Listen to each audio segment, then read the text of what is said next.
Métro, boulot, gynéco. Le micro des gynécos, les podcasts de la GOF. Bonjour à tous et bienvenue sur la chaîne podcast de la GOF, une émission spécialisée en gynécologie. Ce podcast est réalisé dans le contexte du partenariat inédit entre la GOF et AcureCare, une start-up créée par Solène Costantini qui connecte les professionnels de santé intéressés par la tech avec des porteurs de projets innovants, et Marine Lallemand qui a fait sa première mission.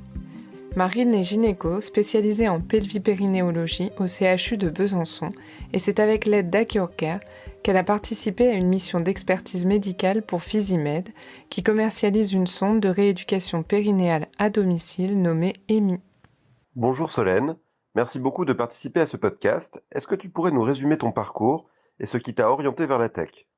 Oui, tout à fait. Merci beaucoup, Frédéric, pour cette invitation à participer à votre super podcast de la GOF.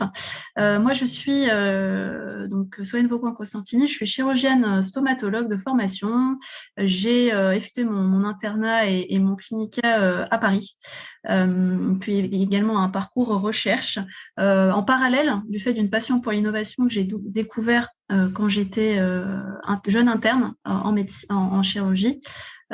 Suite à une thèse de médecine que j'ai pu réaliser avec une start-up en intelligence artificielle, je me suis énormément, en tout cas, épanouie dans l'expertise médicale pour des start-up principalement, en parallèle de mon internat parce que ça m'apportait beaucoup et j'ai pu, comme ceci, découvrir ce que c'était le milieu de la tech en santé.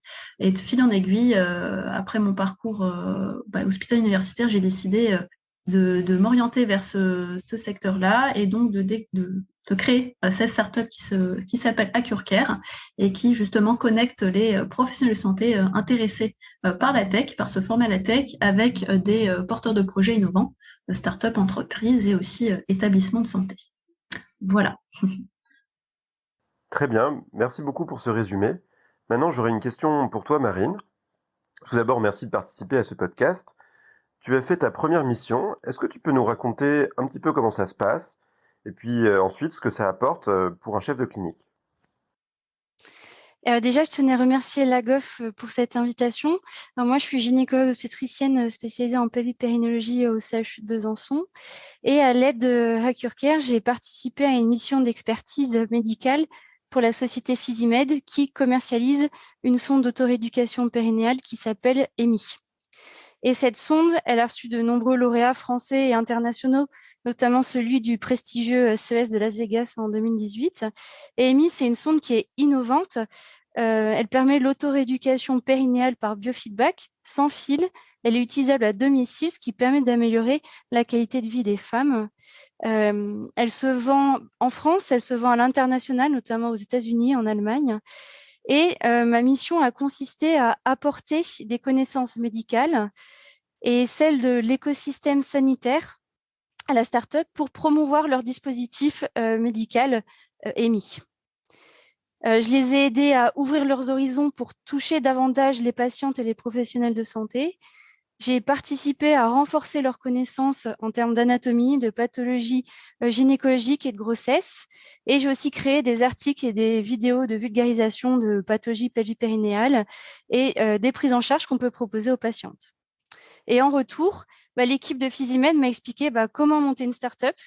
Ils m'ont aidé à comprendre comment faire collaborer la recherche académique et l'industrie, c'est-à-dire comment développer un projet de recherche innovant qui répond à un problème, que ce soit un projet hospitalier ou non, et le valoriser en créant une entreprise. Merci beaucoup, c'est très clair. On a vraiment bien compris. Est-ce que tu aurais des conseils pour les jeunes gynécologues qui voudraient essayer cette aventure ? AcureCare, c'est vraiment une start-up qui est innovante. C'est la première start-up française qui permet aux médecins de rejoindre des projets les plus novateurs de la tech en santé. Elle met en relation les soignants, que ce soit des médecins, des kinés, des infirmiers ou des sages-femmes qui sont passionnés par la tech et les start-up de l'e-santé. Et en fait, dans cette communauté, on a tous la même ambition, c'est innover. Et AccurCare permet de former les jeunes médecins au digital. Elle peut donner accès à des différents projets, à aider à relever des défis stimulants, à réaliser un mémoire de master ou de DU, une thèse d'exercice ou même une thèse de sciences, moyennant rémunération. Super, c'est très intéressant parce que c'est vrai que habituellement, quand on fait un master ou une thèse de sciences, ça reste dans le cadre de l'université et les financements sont le plus souvent reliés à l'université ou alors éventuellement à l'aide d'une bourse pour laquelle on doit faire un dossier par nous-mêmes.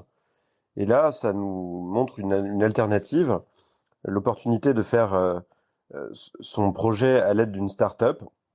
Et on n'a pas vraiment l'habitude, nous, au cours de nos études, d'être dans ce monde-là.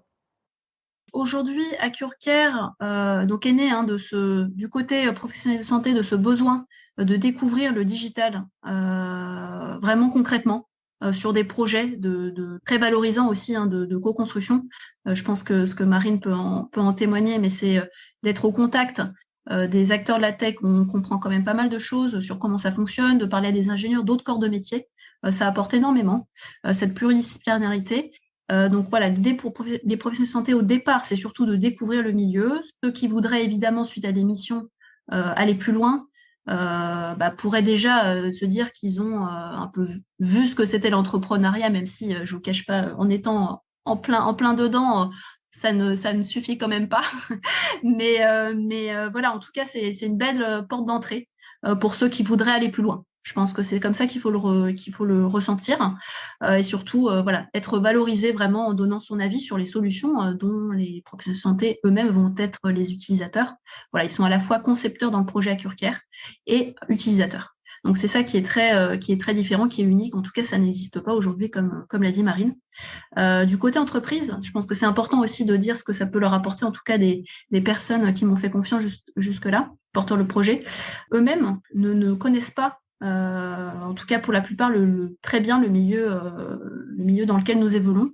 Et principalement à l'hôpital. Je pense que ça, c'est vraiment la valeur et c'est ce pourquoi aussi le profil de Marine était hyper intéressant pour l'entreprise Physimed, car c'est un accès pas facile pour eux. On s'en rend pas compte quand on est interne ou chef de clinique. En fait, il y a des projets qui auraient vraiment besoin de notre expertise terrain. Expertise certes métier, voilà, en l'occurrence là c'était la santé de la femme, Femtech, mais aussi finalement vécu hospitalier, vécu de tous les jours, vécu à l'hôpital, vécu du bloc opératoire, que ce soit voilà les choses qui fonctionnent, qui ne fonctionnent pas. Ça c'est quelque chose que nous soignants nous ne savons pas quand nous sommes un peu la tête dans la formation. Et en tout cas, ça, c'est un moyen, en tout cas, que j'ai trouvé de valoriser aussi cette expertise métier. Au-delà de l'expertise de la spécialité, de pouvoir partager avec ces porteurs de projets innovants, donc entreprises, start-up, établissements santé aussi, qui ont des directions, parfois pas encore de pôle innovation, cette expérience-là. Voilà, et le fait de les connecter en stimulant l'intelligence collective permet vraiment de faire des projets à impact qui fonctionnent, qui sont du coup mis en application beaucoup plus rapidement parce que développés avec les soignants. Voilà. C'est vrai que c'est une alternative qui est encore très peu connue des internes. Merci beaucoup pour tous ces conseils. Maintenant, j'aurais une question pour toi, Solène. Comment fonctionne AccurCare et qu'est-ce que l'entreprise apporte aux médecins finalement qui se lancent dans la tech? Ce projet, je l'ai pas assez dit, mais au départ, je l'ai vraiment imaginé pour les internes qui m'ont contacté suite au tout début de mon projet. J'avais été interviewée par le journal WhatsApp Doc et donc j'ai eu plein d'appels d'internes qui en fait souhaitaient, oui, certes, avoir des projets, des sujets de thèse de médecine, des sujets de mémoire de master sur des sujets de nouvelles technologies parce que ça les intéresse en fait. Et en effet, autant conjuguer un centre d'intérêt et un livrable qui est nécessaire dans notre formation pour valider certains DES aussi. Donc ça, c'est quelque chose qui me tient vraiment à cœur et que j'encourage en tout cas les sujets de ce type. Et aujourd'hui, j'ai 6 internes qui travaillent sur des sujets de santé digitale avec des entreprises en fait en partenariat, ce qui leur permet aussi d'avoir vraiment du concret dans leur formation et de surtout ouvrir un petit peu les idées sur les champs des possibles en tant que professionnel de santé. Certains aussi se trouvent dans ce projet une réponse à leur orientation, parce que j'ai eu beaucoup d'internes qui m'ont contacté parce qu'ils se sentaient, voilà, ils avaient besoin soit de quelque chose d'autre pour continuer pendant leur internat en parallèle, soit certains se posaient la question s'ils avaient fait le bon choix en fait de médecine. Et ça a été assez important comme type d'appel que j'ai eu. Et donc je pense que voilà, aujourd'hui il y a pas mal je pense pas mal d'internes qui ont des copains, des collègues en data scientist ou tech ou en entrepreneuriat. C'est quand même, on est en pleine explosion de la e-santé aujourd'hui en France avec un nombre très très important de solutions digitales et de startups qui arrivent sur le marché. Je pense que voilà, c'est vraiment ce besoin d'orientation qui est nécessaire. Il est nécessaire d'y répondre en apportant cette ouverture vers le digital. Qui permettra justement aux jeunes médecins de se sentir peut-être aussi encore plus à leur place en fait dans leur formation. Voilà, je pense que c'est important de le dire. Donc en tout cas, j'ai eu plaisir à travailler avec Marine parce que je pense que c'est un projet, là pour revenir sur le projet de Marine qui fait sens, qui lui a permis de découvrir en tant qu'hospitalier universitaire le milieu tech, le milieu de la start-up. Et puis, je pense comme ça, Marine, tu me dis si je me trompe, mais tu as une idée plus précise de ce que c'est une start-up, de ce que c'est un dispositif médical. Tu as entendu les mots peut-être marquage CE, Femtech, marquage CE, data scientist. Tu as pu voir des logiciels auxquels que tu n'avais jamais vus. Et je pense que il est là. Là, clairement, voilà, Marine est montée en compétence sur ces sujets-là. On discutait l'autre jour avec Marine de thèse pour sage-femme ou interne sur des sujets Femtech. Je pense que la place des universitaires dans ce projet est vraiment est très importante, parce que voilà, il peut y avoir des articles scientifiques sur du digital en santé. Là, j'encadre un dossier dans mon domaine de spécialité en médecine dentaire avec des internes qui publient sur des sujets de serious game, de e-learning et de réalité virtuelle dans leur formation en chirurgie orale. Je pense que voilà, les jeunes ont vraiment un intérêt et aussi c'est amusant. Voilà, je pense. C'est ça qu'il faut retenir aussi, c'est de participer à des missions comme ça. Ça ouvre l'esprit, mais aussi ça permet de s'amuser un petit peu. Ça divertit. Voilà. Je pense qu'il faut peut-être dire aussi que voilà, moi la GOF, je vous remercie parce que vous êtes une des spécialités quand même depuis le départ qui est partenaire du projet. J'ai rencontré beaucoup de gynécologues, obstétriciens qui sont très actifs dans l'innovation. Donc voilà, c'était pour vous dire que vous êtes une spécialité qui est quand même à la pointe de l'innovation et donc voilà, vous êtes très très sensible à tout ça et vous êtes c'est vous qui allez inventer, en tout cas donner les meilleures idées pour que ce soit la vôtre ou que ce soit avec une équipe tech que vous construisiez. Il y a vraiment de place pour les gynécologues, en tout cas dans ce milieu de la femtech et tout ce milieu-là, quoi. Voilà. Moi, j'imagine pas un paysage, en tout cas de la femtech, sans un gynéco ou une sage-femme par projet. Enfin, c'est pas possible. Voilà, il faut que chaque solution digitale ait un peu son concepteur, son leader soignant. Voilà. Moi, pour conclure, j'ai surtout envie de dire que participer à ces missions, ça permet vraiment de gagner en expertise sur la santé numérique, sur la femtech, et oser vous joindre à cette communauté. Et puis, vous serez vraiment séduit par les objets de santé de demain.